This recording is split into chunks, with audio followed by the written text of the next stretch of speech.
आध्यात्मिक कहानियाँ।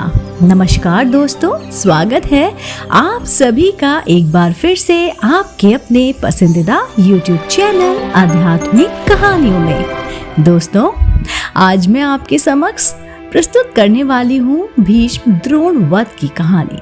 जी हाँ, ये महाभारत से है। चलिए शुरू करते हैं।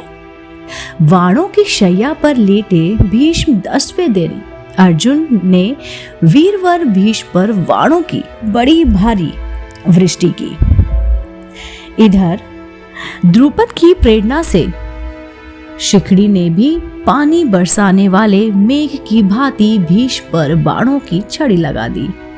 दोनों ओर के हाथी सवार, घोड़सवार, रथी और पैदल एक दूसरे के बाणों से मारे गए। भीष्म की मृत्यु उनकी इच्छा के अधीन थी।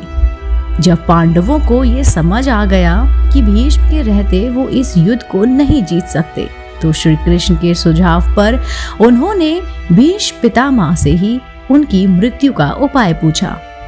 उन्होंने कहा कि जब तक मेरे हाथ में शस्त्र हैं, तब तक महादेव के अतिरिक्त मुझे कोई नहीं हरा सकता। उन्होंने ही पांडवों को सुझाव दिया कि शिखड़ी को सामने करके युद्ध लड़ें। वो जानते थे कि शिखड़ी पूर्व जन्म में अम्बा थी, इसलिए वो उसे कन्या ही मानते थे। 10वें दिन के युद्ध में अर्जुन ने शिखड़ी को आगे अपने रथ पर बिठाया। शिखड़ी को आगे देखकर भीष्म ने अपना धनुष त्याग दिया। उनके शस्त्र त्यागने के बाद अर्जुन ने उन्हें वाणों की शैया पर सुला दिया।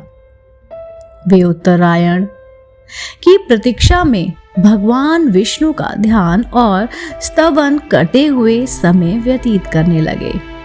भीष्म के वाण शैया पर गिर जाने के बाद जब दुर्योधन शोक से व्याकुल हो उठा, तब आचार्य द्रोण ने सेनापतित्व का भार ग्रहण किया।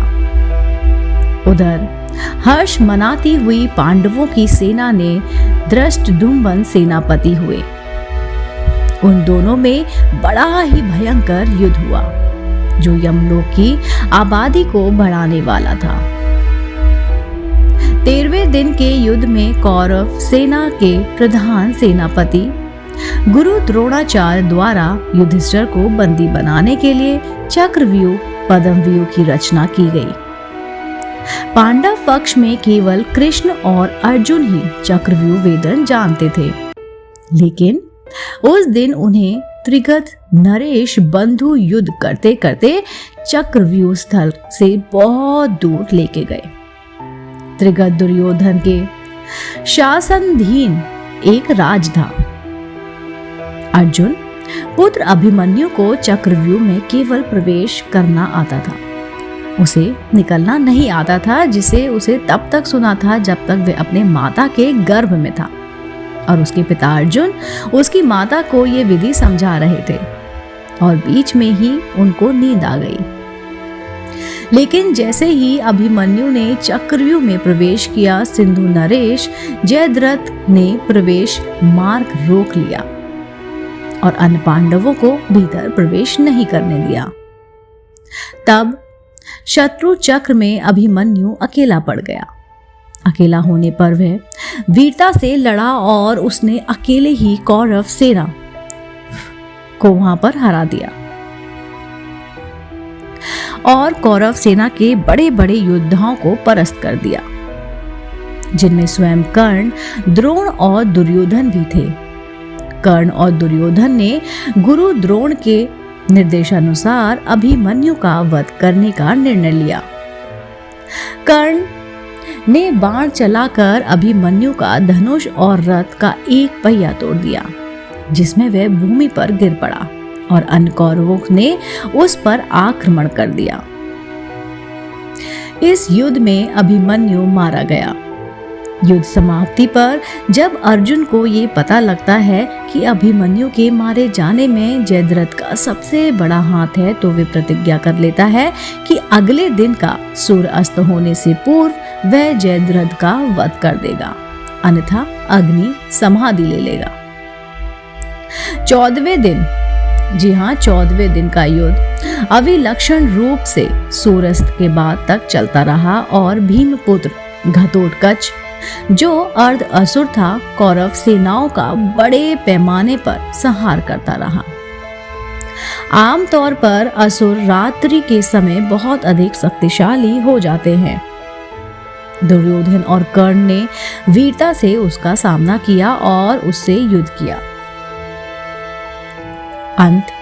जब यह लगने लगा कि उस रात घटोत्कच सारी कौरव सेना का संहार कर देगा, तो दुर्योधन ने कर्ण से यह निवेदन किया कि वह किसी भी प्रकार से इस समस्या से छुटकारा दिलाए।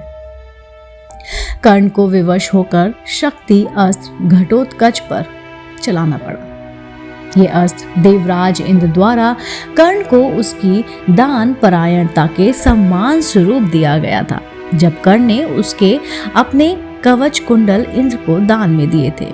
लेकिन कर्ण इस अस्त्र का प्रयोग केवल एक बार ही कर सकता था, जिसके बाद वह अस्त्र इंद्र के पास लौट जाएगा।